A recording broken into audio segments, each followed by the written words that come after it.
mais especificamente voltado a sistemas inteligentes, a gente vai entender um pouquinho do que são esses sistemas. Então, vou falar um pouquinho sobre a RWPS, essa empresa. A RWPS é uma empresa especializada em infraestrutura de comunicação, telecomunicação, TI. A gente tem um grupo de negócios que atua no setor elétrico, de construção civil e também de tecnologia. E dentro do grupo a gente tem um outro grupo que é o grupo RWPS, que tem duas empresas, que é a RW Sistemas e a RW Services. A RW Services é uma empresa especializada em obras, que atende grandes clientes no Brasil, sistemas de rodovias, algumas prefeituras. E a gente também atende esse mercado de usina, sucroalcooleiro, que é um mercado, inclusive, no qual a gente começou. A gente atendeu mais de 40 usinas no Brasil, fazendo cabeamento estruturado, redes de fibra ótica, enfim. Então, o que são esses sistemas inteligentes? A minha palestra não é muito técnica, é um bate-papo bem legal, porque dá para a gente entender aquilo que a gente usa no nosso dia a dia, e a gente vai entender o que a gente precisa para que esses sistemas funcionem de forma adequada, né? Então vamos lá.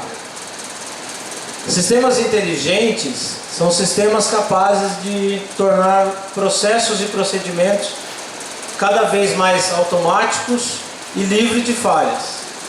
Então, como o próprio pessoal da DLG falou aqui, o sistema de automação é um sistema que tende a tornar o processo mais automático, né? Cada vez mais automático. Ainda depende muito do ser humano para ir lá apertar o botão, né? Se não tiver o ser humano para apertar o botão, o computador ele ainda não faz tudo sozinho. E por que automatizar? Para tornar os nossos sistemas, os nossos procedimentos cada vez mais livres de falhas. Você quer ou quer não, o ser humano ele falha, né? Um exemplo disso no nosso dia a dia é quando a gente vai no banco. Então, o caixa eletrônico ele é um sistema inteligente. Ele foi criado pelas instituições financeiras para tornar o processo mais automático e mais livre de falha. Era comum antigamente o caixa contar o dinheiro e te dar mais ou menos, né? Então a ideia do sistema inteligente começa aí. Então, como é que o que é necessário para que esse sistema funcione adequadamente? E a pergunta é, quanto que a sua empresa ou a sua cidade ela é inteligente? Então esse é um ponto que a gente precisa pensar um pouco. A nossa empresa é inteligente, a nossa cidade onde a gente vive é inteligente. Pelo seguinte, eu conheço muita empresa por aí que tem um monte de sistema. Tem sistema de gestão, sistema de controle de frota, sistema automotivo. Conheço cidades que tem nota fiscal eletrônica. E na verdade, se você perguntar para o gestor se ele confia no relatório que ele recebe lá na mesa dele, ele vai falar que não. Então tem 50% das empresas, eu diria, tem um monte de sistema e muitos desses sistemas não são inteligentes ou não estão funcionando de forma adequada. E muito disso se deve à infraestrutura. Porque é muito comum a gente ver as empresas comprarem softwares, comprarem servidores, mas elas esquecem que por trás do servidor, do software, existe muita coisa antes de definir qual que é o melhor produto ou a melhor solução para aquele determinado problema, né? Então quais são os objetivos principais de um sistema inteligente? O aumento de produtividade. Então, quando você passa a automatizar processos, naturalmente você consegue aumentar a sua produtividade em cima desse processo, ou desse procedimento. Tem um pouquinho maior de precisão nas informações, isso ajuda muito no processo gerencial. E um grande objetivo principal é a redução de falhas. Então, quanto menor o nosso índice de falhas, também a gente contribui com a produtividade. A gente estava comentando ali, eu e o Marcelo falou uma coisa importante, é uma palavrinha que todo mundo tem medo, é planejamento. E o RTO, que é uma tendência que o pessoal da DLG falou aqui para o futuro, o RTO já existe desde 1950. É muito mais antigo do que a gente imaginava. É um processo, uma metodologia de pensamento que está voltando e já deveria ter sido aplicada há vem sendo aplicado há muito tempo, mas que ficou de lado aí durante alguns anos. O RTO é aplicado em avião desde 1950. O piloto de avião nada mais é que um cara que exercita o RTO toda hora. Porque ele tem que trabalhar a performance da máquina que ele está pilotando e aliar isso à velocidade que ele tem que estabelecer na viagem que ele está fazendo. Então, na verdade, o que ele aplica? Um equilíbrio entre o melhor consumo, melhor aplicação daquele avião naquela altitude que ele está, a velocidade que ele precisa desenvolver a viagem dele, né? Então, quais são os pré-requisitos para que os sistemas inteligentes funcionem, né? Para que eles funcionem de forma adequada? Isso é uma coisa muito importante. A gente muitas vezes pensa em sistema inteligente quando a gente contrata uma automação para a nossa empresa, quando a gente contrata um software para uma determinada demanda dentro do nosso negócio, a gente não pensa quais são os pré-requisitos para que esse sistema funcione de forma adequada. Então, é uma coisa assim, eu vou perguntar para vocês aqui. Ainda bem até que chegou mais gente. Todo mundo aqui, eu imagino, deve ter uma conta no Facebook, ou então no Twitter, ou então em outras redes sociais, né? Todo mundo gosta de acessar, não gosta? A gente adora, né? Até no cantinho aí da palestra muita gente estava mandando mensagem. Tudo isso são sistemas inteligentes. Então a gente está usando ferramentas de comunicação que agilizam a nossa vida, muitas vezes, o nosso contato com as pessoas. E para que eles funcionem adequadamente, existe um monte de coisa antes, um monte de pré-requisitos que precisam ser observados. Então é isso que nós vamos tentar esclarecer aqui. A primeira coisa, para que um sistema inteligente funcione de forma adequada, de forma correta, para que ele tenha um funcionamento perfeito, é fazer uma boa avaliação da demanda. E isso, eu queria deixar claro aqui que esses conceitos que nós vamos ver aqui, eles não se aplicam só a TI e tecnologia, eles se aplicam a tudo dentro do negócio. Aplica a elétrica, a automação, a automotiva, a manutenção mecânica, são conceitos gerais. O doutor falou muito nisso também.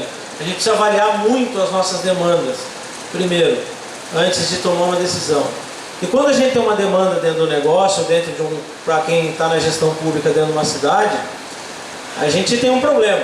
Então a gente tem uma demanda, alguma coisa que está precisando de solução, então nós precisamos dar uma solução para isso. E quando a gente tem um problema, o problema normalmente ele tem mais de uma solução. É meio que clichê isso, mas um problema ele sempre tem mais de uma solução. E cabe a nós avaliarmos essas possíveis soluções ou essas possibilidades e dar a melhor solução para o problema, ou então pegar 2 ou 3 possibilidades somadas serem a melhor solução do problema. Tem uma clássica, né, que é a esteira de pasta de dente da Gessilever. Vocês lembram dessa história? Muita gente já ouviu aqui que acontecia de passar a caixinha da pasta de dente vazia e ia para o supermercado, vazia, a caixinha sem o tubinho. E 2 engenheiros foram chamados para resolver o problema. Eles gastaram 8 milhões de reais, fizeram uma balança de precisão embaixo da esteira que quando a caixinha passava vazia, a esteira parava, essa balança detectava e vinha um braço hidráulico e arrancava a caixinha da esteira e o processo continuava, a esteira voltava a rodar. Passados 3 meses, a diretoria foi lá ver o funcionamento da máquina e descobriu que ela estava desligada e fazia os 3 meses. Aí chegou no pessoal da produção e falou: pô, como é que vocês estão fazendo, né? A gente não está tendo mais o problema, nenhuma caixinha vazia foi para o supermercado mais. E o gerente, o supervisor de produção, ele falou assim: olha, a solução é boa, muito boa, está evitando que a gente leve caixinha vazia para o empacotamento, né? Mas ela para demais a produção, toda hora essa esteira para e para o processo inteiro, porque uma esteira de produção lá no empacotamento, quando ela para tudo que vem para trás. Não para a produção, vazamento, para tudo. Eles fizeram uma vaquinha, compraram um ventilador dessa altura e botaram do lado da esteira. Quando a caixinha estava vazia, o vento, com certeza ela era mais leve, o vento jogava ela para fora e a esteira continuava sem parar. É a mesma solução, as duas são boas, mas a melhor era aquela, custou 80 reais contra 8 milhões. Você vê a diferença das soluções, né? Então, uma boa avaliação da demanda evita isso. Então, evita você entender qual é a sua real demanda, por que você precisa de um sistema inteligente. A segunda coisa em cima da demanda é fazer um bom projeto. O projeto dos engenheiros era muito bom. Foi feito um bom projeto, mas não tinha sido bem avaliada a demanda. Então, com a avaliação de demanda, a gente consegue desenvolver um bom projeto para resolver o problema. E segunda coisa em cima do projeto é fazer um bom planejamento, né, Marcelo? É uma coisa que ninguém faz, né? Então, o planejamento é uma coisa muito importante. Fazer um bom planejamento. Como é que nós vamos executar a ação para resolver isso? A terceira coisa, e aí é o tema da palestra, a gente vai fazer a infraestrutura física para aquilo funcionar. No caso da TI, da elétrica, da mecânica, não é só fazer. Antes de fazer, precisam ter uma infraestrutura por trás que precisa ser feita, que precisa estar disponível. A quarta coisa é a infraestrutura lógica em cima disso. Como que vai ser aplicada essa estrutura? E por fim, as aplicações que vão ser colocadas como solução da nossa demanda. É muito comum nas empresas, a gente vê hoje, eu diria que, eu vou usar um número expressivo aqui, 90% das empresas contratam sistemas inteligentes de trás para frente. Começam comprando a aplicação, o software RP, o software CRM, sei lá, o software de manutenção automotiva, ou um processo, vai lá, contrata um cara especialista em manutenção automotiva para resolver o nosso problema lá na oficina. Aí o negócio não funciona, ele vai lá e investe na infraestrutura lógica, ele compra um servidor, olha, o sistema não funciona porque o servidor lá não está dando conta do banco de dados. Aí ele vai lá e compra um servidor melhor. Aí, não bastando isso na infraestrutura lógica ainda, ele vai lá e compra um banco de dados, uma ferramenta de banco de dados melhor que aquela que ele tinha. E mesmo assim não resolve. Aí alguém chega para ele e fala assim, sua rede, seu cabeamento não está bom. Por isso que está lento, lá que o seu contador está reclamando na hora de gerar a nota fiscal eletrônica, na hora de gerar o SPED fiscal, enfim, aquilo tudo que o governo hoje vem exigindo da gente, que tudo tem sido de forma eletrônica. É importante dizer isso, a nossa área ela não traz lucro para ninguém. Mas hoje em dia ninguém mais vive sem nós, né? Porque tudo hoje é automatizado, tudo tem computador envolvido e todo mundo pensa ali no computador, na máquina, mas não pensa na infraestrutura de comunicação que está por trás dela e que se ela não for bem dimensionada, tudo para. Aí o cara investe numa rede lá normalmente com o cara de informática que está lá dentro da usina.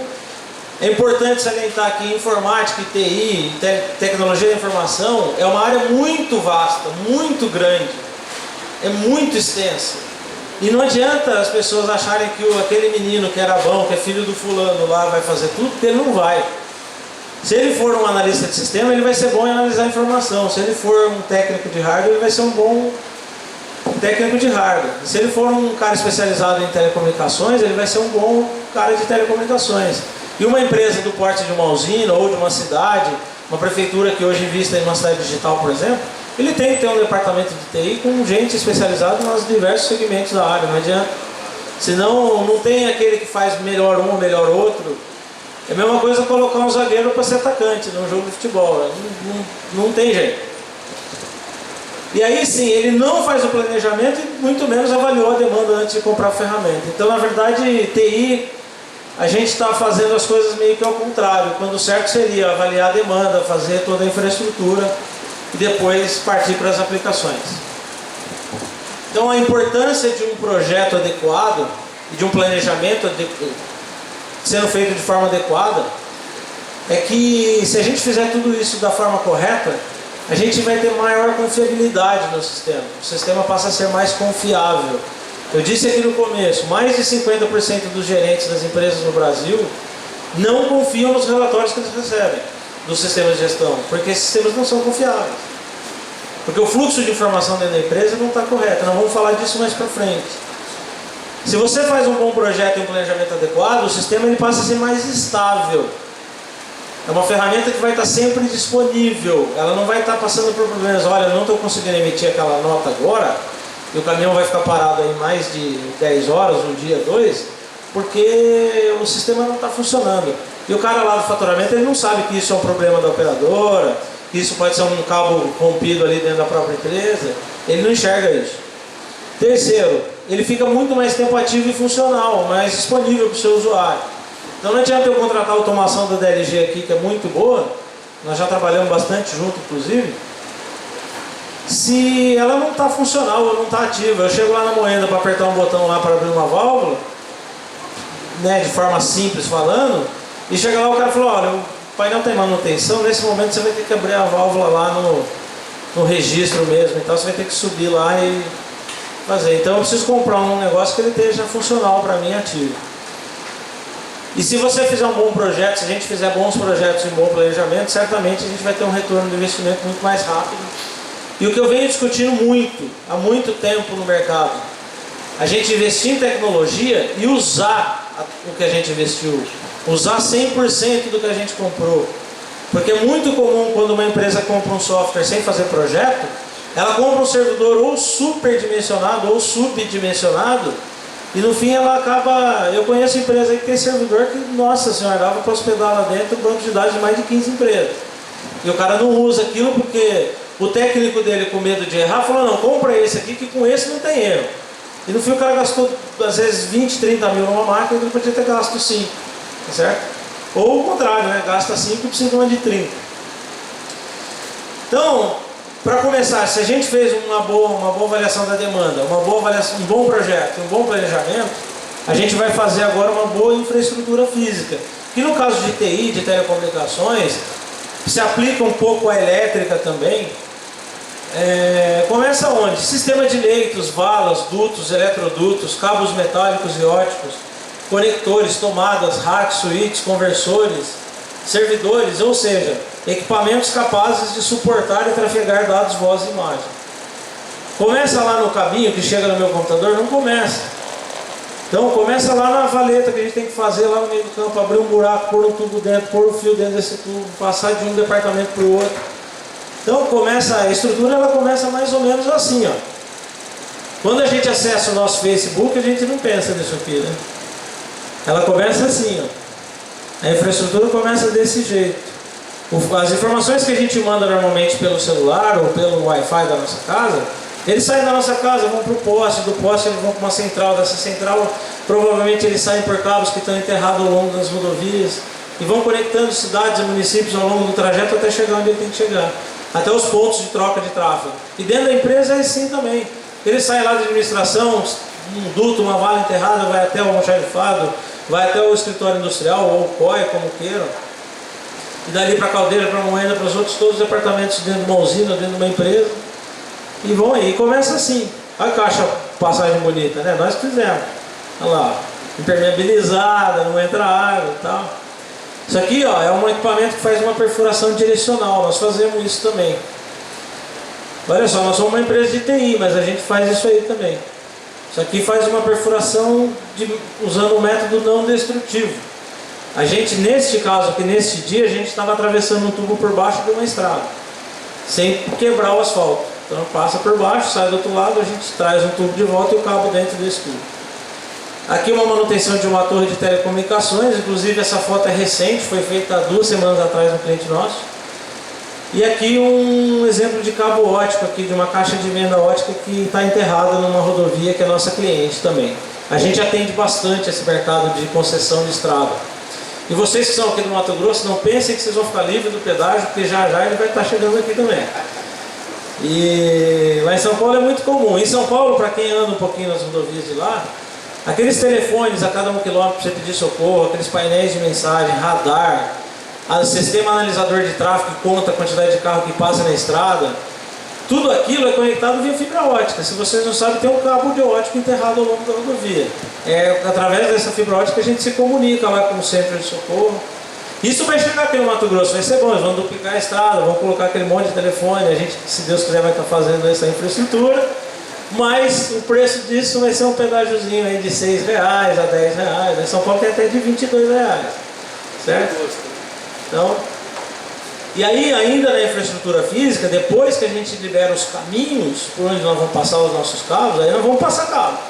Aí nós vamos fazer as conexões, montar os racks, distribuir essas conexões, fazer a parte física do negócio, instalar equipamento. O exemplo que eu trouxe de equipamento aqui é um telefone IP. A gente tem cliente que tem indústria em mais de 6 estados do Brasil, e o cara liga de uma mesa de uma indústria aqui no Mato Grosso do Sul, por exemplo, para uma mesa de um outro profissional que está lá na Bahia, como se eles estivessem na mesma empresa, ramal a ramal, sem custo de ligação. Tudo com tecnologia 100% digital. Tá certo? Um distribuidor óptico dentro de uma empresa, que é muito usado em automação. Hoje a automação quase que toda ela é conectada usando cabo de fibra ótica. Aí depois que a gente fez a infraestrutura física, que os cabos estão lá conectados, que as valas foram feitas, que está tudo montadinho, nós vamos definir a infraestrutura lógica. O que é essa infraestrutura lógica?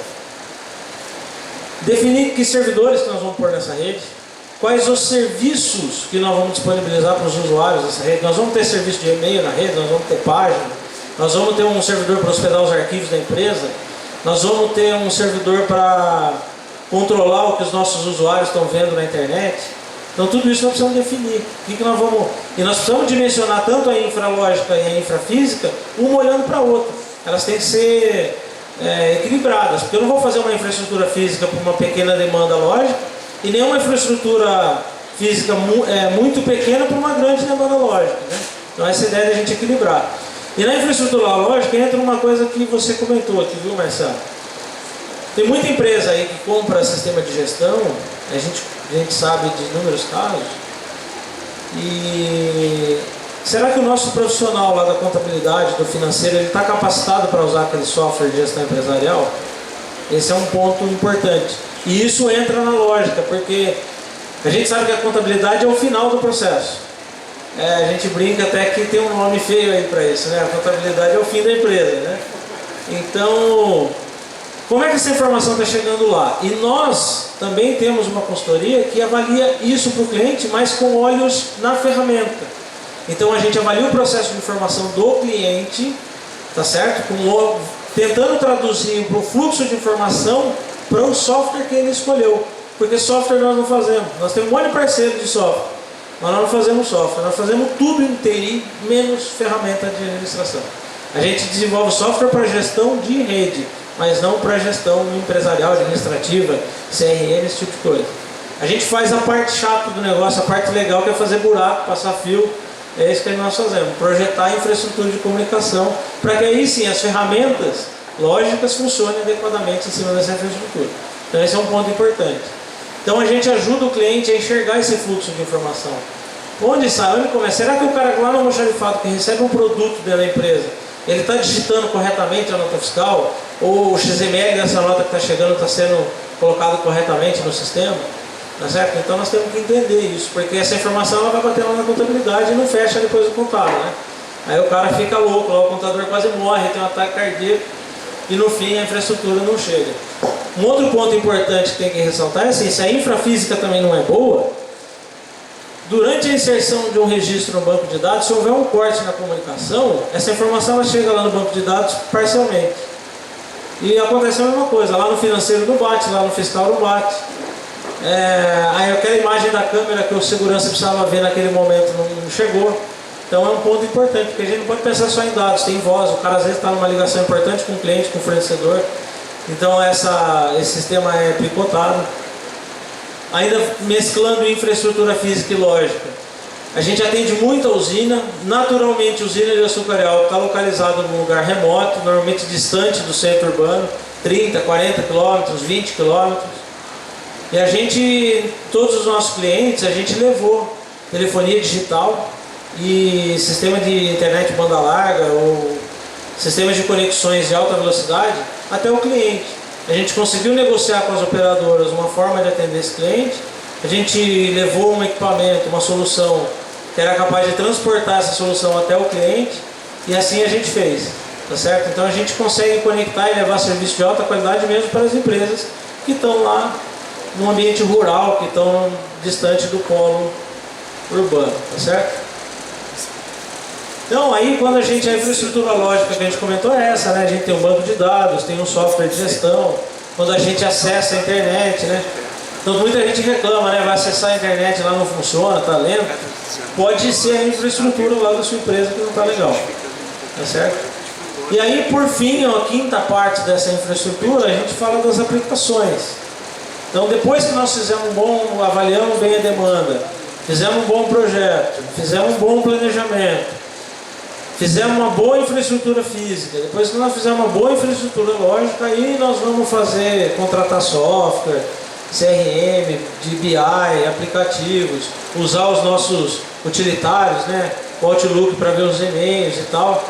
mandar os nossos arquivos lá na Cloud Computing para o Google Drive, né? Então é assim que funciona. E se os seus aplicativos não estão funcionando lá na sua empresa, ou então na sua casa, ou seja, no seu smartphone, enfim, avalie bem se essas infraestruturas estão boas, estão prontas, ou se o serviço que você contratou é adequado à demanda que você tem. Porque muitas vezes a gente contrata uma internet que não nos atende, ou o nosso plano do smartphone lá a gente não consegue mandar e-mail. Então é bom avaliar essa demanda primeiro, antes de contratar. Então aí por fim, os exemplos disso, um relatório administrativo, um exemplo da engrenagem do fluxo de informação, né? Os nossos e-mails, né? Ainda mais quando a gente bota uns anexos grandes assim, eles ficam emperrados lá na caixa de saída e não costumam não sair. E o Skype é uma baita ferramenta de comunicação que a gente usa muito também. Para que tudo isso funcione de forma adequada, é necessário que as nossas infraestruturas tenham sido feitas de forma correta, de forma adequada também. Certo? Então é muito importante isso. A RWPS é uma empresa que desenvolve esse planejamento desde o começo. Então a gente não vai chegar lá na sua empresa e vender um cabinho que vai ligar uma parte a outra sem antes fazer um bom planejamento. Então, com uma visão geral, eu usei até uma imagem do Sysorg, que é um sistema de gestão, uma plataforma. A internet é mais ou menos assim, está todo mundo conectado nela. Aí chega nessa empresa aqui, nesse Office, ela é desmembrada em servidores e em computadores. E para uma informação sair daqui e chegar bem aqui, todas essas redes precisam estar boas. Se alguma rede no meio do caminho não está boa, a informação não vai chegar certa lá do outro lado. Ela vai chegar com alguma distorção. Então é importante, ou muito atrasada, né? Que é o pior. Então muitas vezes a gente precisa avaliar de uma forma muito clara se as nossas redes, aquilo que a gente contratou, está sendo feito de forma correta. Importante dizer isso, na nossa área a gente não costuma dizer que nada tem prova do tempo, porque a tecnologia ela avança e aumenta todo dia. Então você ter um sistema à prova de que ele não fique defasado, eu acho meio difícil, principalmente na área de TI. Mas a tecnologia ela tem um grau de crescimento, é uma curva de crescimento que é muito equilibrada. Assim, a gente tem visto principalmente nos últimos 25 anos, a tecnologia computacional de telecomunicações ela tem crescido de forma bem acentuada e constante, nunca muda, nunca para de crescer. O aro cresce um pouco mais, um pouco menos, mas ela mantém um equilíbrio aí.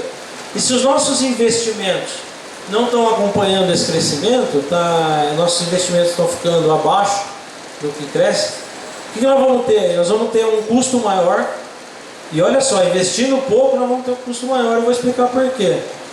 Nós vamos ter baixa qualidade e sistemas não confiáveis. E por que nós vamos ter um custo maior? Porque é muito comum a gente ver nas empresas hoje o profissional de TI que ele só socorre incêndio. Então, o cara lá não manda, o faturamento não consegue emitir uma nota, corre o rapazinho lá para tentar fazer uma gambiarra lá para sair essa nota.